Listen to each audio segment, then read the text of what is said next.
With the Denver Nuggets winning the championship, every team in the West that expects to contend next year is going to be thinking about how to combat them, just like every single championship team. So, what do teams need in order to beat the Denver Nuggets? In particular, what do the Clippers need in order to beat the Denver Nuggets or contend against them? Gonna be talking about that on today's Locked On Clippers. You are Locked On Clippers, your daily Los Angeles Clippers podcast, part of the Locked On Podcast Network, your team every day.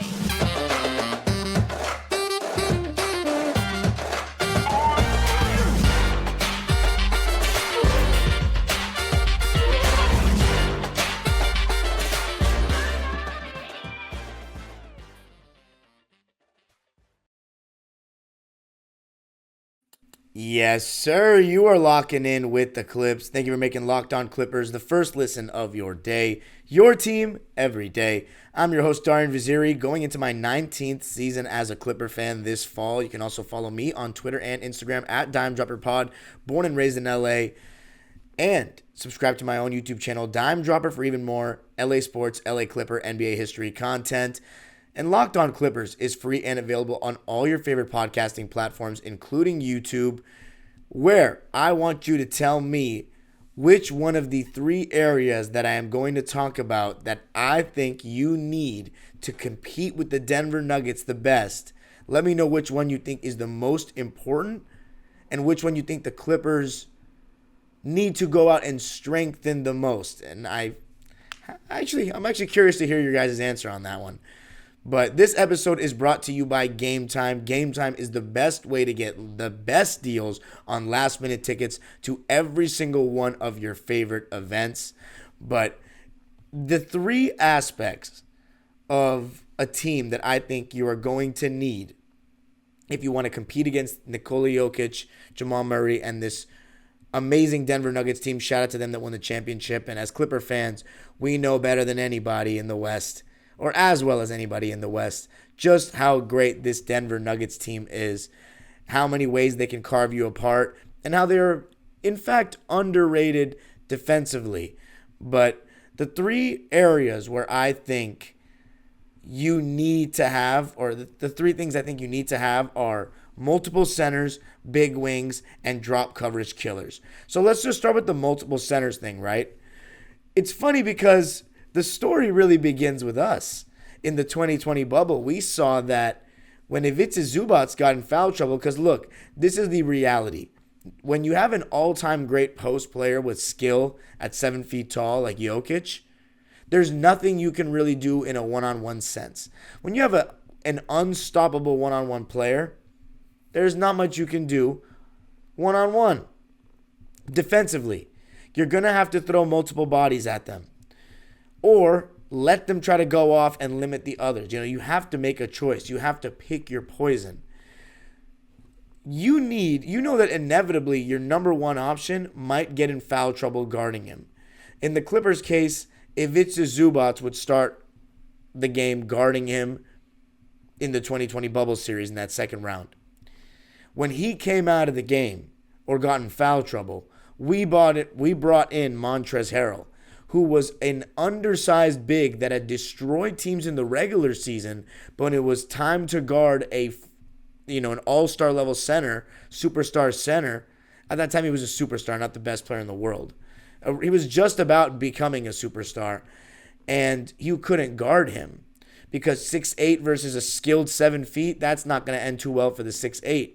So we needed to go out and get a secondary big, and that's why the Clippers went out and got Serge Ibaka. Now, in the case of Mason Plumlee and Ivica Zubac, that's not horrendous.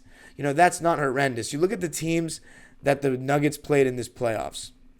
The Minnesota Timberwolves had Naz Reid injured, but they have two centers in their starting lineup with Karl-Anthony Towns and Rudy Gobert. And granted, given their talent, the Minnesota Timberwolves lost in 5 games. The Miami Heat lost in 5 games, and the Lakers got swept. So the Wolves actually didn't have a terrible matchup against that Denver team. Now, the Suns, their backup big was either Bismack Biyombo or Jock Landale. And, of course, they also had Chris Paul injured and a very, very poor – I I don't want to say a poor team, but a team with poor depth is the best way I can phrase it. And, I mean, Jock Landale, Bismack Biyombo, like, those guys are okay. I wonder how much worse Jock Landale is than Mason Plumlee at this point. Probably, I mean, I would take Mason Plumlee. If you disagree, let me know. But that's not a very strong, big tandem. And then you have, in the conference finals, the Lakers don't have a secondary big. They were running Rui Hachimura at the 5 or LeBron at the 5. And then in the finals, Cody Zeller or Kevin Love were the best guys that Miami could go to. That's just, they didn't really play a team that had two quality, proper centers. And that's one thing I think you're going to need to contend with this Denver Nuggets team. You need two guys that are 7 feet, that whether you put them in help by guarding Aaron Gordon, getting ready to help on Jokic, or you put him on Jokic to absorb the blows, because you can't guard him with somebody under 7 feet. He's too tall or too strong, one or the other. That's what an all-time great center is like in the post. And that's one thing I love about Jokic is that he dominates in the post when he has smaller guys on him. He doesn't do that jump shot fadeaway stuff that you see guys like Embiid or Bam Adebayo or Anthony Davis do. He goes right to that block. Sometimes not even the block. He goes right to the middle of the paint. He's intelligent. He realizes how much spacing he has, and that with his passing ability, he punishes you every time you double team or load up or sag off, and the Nuggets do a really good job cutting. But you need multiple bigs against Nikola Jokic. I mean, that is an absolute must. That's how the game was when Shaq played. There were guys that this doesn't mean they're bad basketball players, and I'm really big on history, right? This doesn't mean that they're bad basketball players, but there were certain guys in the NBA that were starting just because they were able to defend the post and rebound and be a big body for guys like Shaquille O'Neal, like Eric Dampier or Sagana Diop. You know, these guys were not very offensively skilled. Greg Ostertag. Although I haven't watched enough of his film, to be honest, but that's just from what I've heard. These guys weren't that offensively skilled. They were there to take shots from Shaq and these brutes. And the game is different now. It's a more finesse game. It's a smaller game. It's a more, up and down game. And Jokic, though, he is very strong. He's got that grown man strength, that 7 foot. He's a big guy. I mean, he's a big guy. 7-footer. And he's got that skill around the basket, some amazing touch, some of the best I've ever seen from a big, or anyone, honestly. And he'll take advantage of those little guys. So you need two bigs. But coming up, the next big thing, big wings. And that's one thing the Miami Heat didn't have, something the Clippers do have, but do they need more of? Going to be talking about that coming up. Before I do that, I got to tell you about Game Time. Game Time is the best place to get last-minute tickets on your favorite events. And the reason why it's so great is because, like, buying tickets to your favorite events should not be so stressful. I've had my moments where I just didn't know what I was going to do last minute, and the prices went up, and you just don't get great deals at the end sometimes. And Game Time is the fastest and easiest way to buy tickets for all the sports, music, comedy, and theater near you. With killer deals on last minute tickets and their best price guarantee, you can stop stressing over the tickets and start getting hyped for the fun you'll have. Forget planning months in advance. Game Time has deals on tickets right up to the day of the event. Get exclusive flash deals on tickets for football, basketball, baseball, concerts, you name it. The Game Time guarantee means you'll always get the best price. If you find tickets in the same section and row for less, Game Time will credit you 110% of the difference. Snag the tickets without the stress with Game Time. Download the Game Time app, create an account, and use code LOCKEDONNBA for $20 off your first purchase. Terms apply. Again, create an account and redeem code LOCKEDONNBA for $20 off. Download Game Time today. Last minute tickets, lowest price, guaranteed. Locked On's NBA mock draft special is here, and it's bigger than ever. Follow along the entire first round in a 6-episode ultimate mock draft experience only Locked On can deliver. Figure out who I took with the Clippers' 30th pick in the draft. All episodes are available now on Locked On NBA Big Board on YouTube or wherever you listen to podcasts. All right, so let's go to the second category that I think you need in order to compete with this Denver Nuggets team, and that is big wings. Something the Clippers happen to have in abundance. Kawhi Leonard is a big wing. Paul George is a big wing. Marcus Morris Sr. is a big wing. However, he should not be on the team next year. No disrespect. I just don't think he's that great anymore. Robert Covington is a big wing. Nico Batum is a big wing. Terrence Mann is not necessarily a big wing, but he's a wing. We have some guys, but we also have talked about that we need an upgrade at the 4 spot, and getting one more big body like that, secondary rim protection. Not saying he has to be at a great rim protector, but just a guy that when the big man is pulled out of the paint, you have someone else besides Kawhi or Paul George even that is able to contest shots at the rim, because Marcus Morris, he doesn't really get off the ground like that anymore. So to have a guy like a John Collins or like a Jeremy Grant, someone like that on the weak side when Zubac gets pulled a little too far out of the paint, would be fantastic. And then also somebody who can potentially punish mismatches. Because the reason why I'm saying you need that is for 2 reasons against Denver. One, if you want to have somebody guard Jokic and have your big man, say Zubac, in help, then you need a big enough body that he's just not turning right over and shooting it right away, or he's at least stalling him enough that the help defender can come over. You need a guy like for the Lakers, they used Rui Hachimura pretty well in that role, or LeBron pretty well in that role. You want a big wing that can absorb some hits from Jokic, not let him get to his spot or get to his shot too easily, too quickly, allows the help defender to come. So that's one reason. The second reason is Aaron Gordon and MPJ. MPJ beats you with his height in the sense that he shoots over you. Aaron Gordon is just an absolute tank with great athleticism and bounce, as we've seen in the dunk contests. And you saw with the Miami Heat, their big flaw was that they didn't have really any big wings. They added Kevin Love late in the season, and he started at the power forward spot, but he's not a wing. He is a big that came into the league in 2008 where there were traditional power forwards that is kind of being phased out in a way. The thing about Kevin Love is he can stretch the floor, but he didn't play that many minutes as a result. So the Heat with Caleb Martin, Jimmy Butler, these guys were getting bullied either on the glass or down low by Aaron Gordon, and it showed that they needed a bigger wing. Now, the Lakers, they had LeBron, they had Rui Hachimura, and Aaron Gordon struggled until the last game of the series. But you're going to need that because MPJ and Aaron Gordon just have size, both on the glass, down low, defensively. So you really need big wings. I think you need wings in general. It's multiple that can guard if you want to have any chance of winning the championship. But in particular, against Denver, that has a 6'10 and a 6'9 starting in their front court alongside Jokic.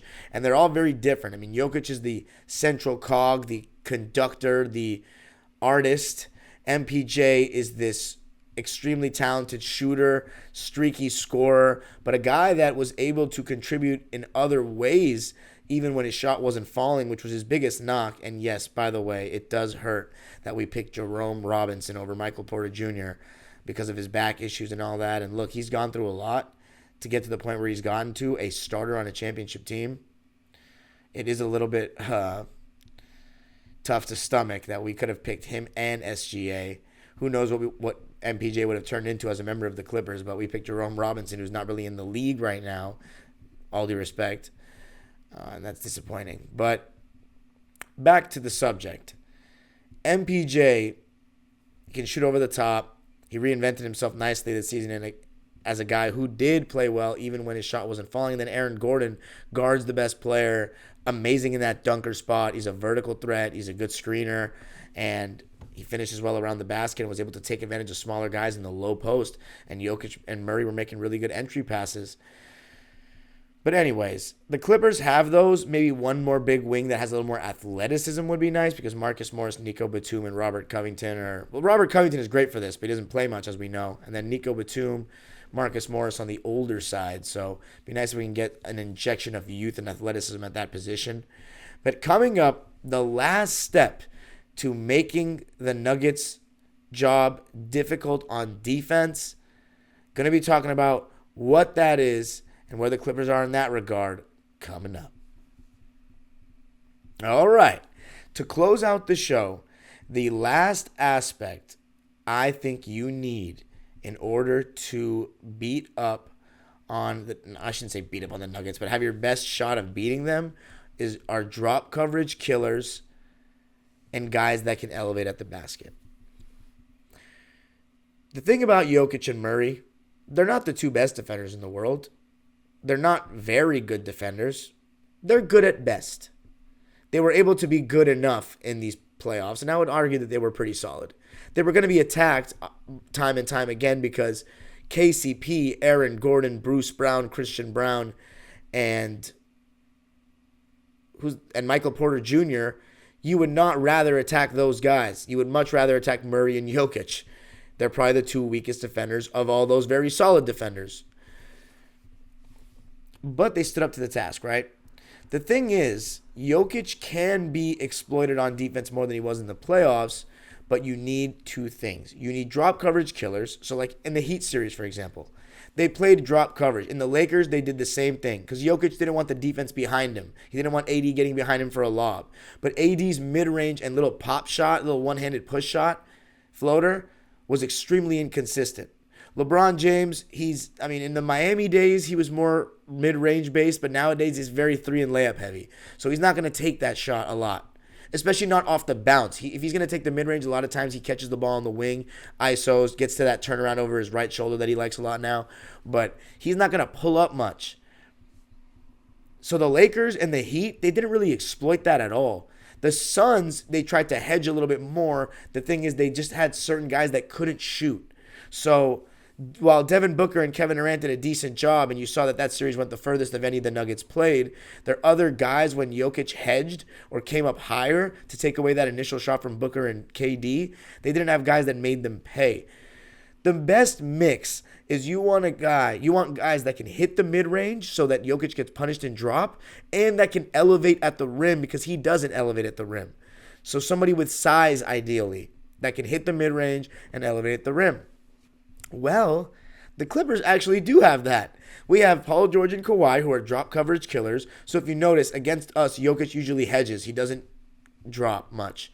He hedges, and he does a pretty good job of preventing the ball handler, Kawhi or Paul George, to turn the corner, and then they'll have Aaron Gordon rotate on Zoo to just take away that immediate pass. So by the time that other pass is made to the wing, sometimes we'll get a catch and shoot three that's semi-contested. Rarely will we get an attack of the closeout, but a lot of times they'll recover in time because they have enough size. So but with Russ, it looked a little bit different because he could elevate at the rim and challenge Jokic there. That's one thing that we haven't been able to do. So, and Norman Powell as well. So in terms of the drop coverage killers and then guys that can elevate at the rim, with Russ, we have both, in fact, of those. I think that's the area of the three that I think I'm the most comfortable with. Kawhi Leonard destroys drop coverage. That's not even you can't. Drop coverage is meant to make guys take the mid-range shot because that's not a shot that's very practiced anymore.